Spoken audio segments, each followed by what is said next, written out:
Bismillahirrahmanirrahim. Jom kita masak ikan sambal. Memang sedap ya. Ikan digaul garam kunyit, goreng ya. Ni ada bawang besar 1 biji, bawang putih 3 biji, serai diketuk. Ada air asam jawa, ada cili padi dan sedikit belacan, cili kisar 3 sudu makan.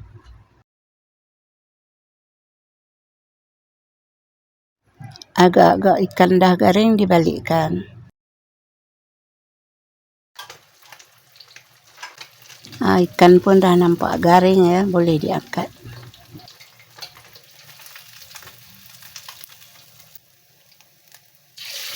Goreng sampai habis ikan tu ya. Ikan pun semua habis digoreng dah ya.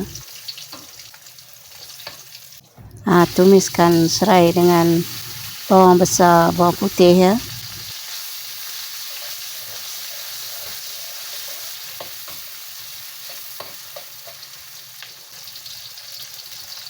Hingga bawang tu masak ya. Masukkan pula cili kisar tu. Masuk air sedikit ya, untuk masakkan cili tu.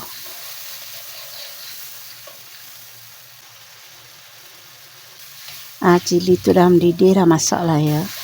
Masukkan belacan dengan cili padi potong. Hancurkan belacan tu.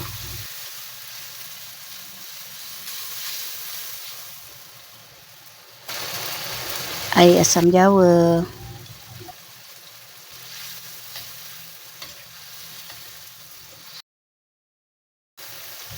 Masukkan garam dan serbuk perasa ya.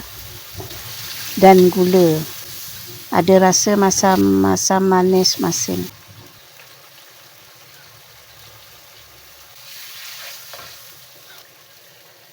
Seterusnya masukkanlah ikan tu. Ikan yang digoreng garing tadi tu.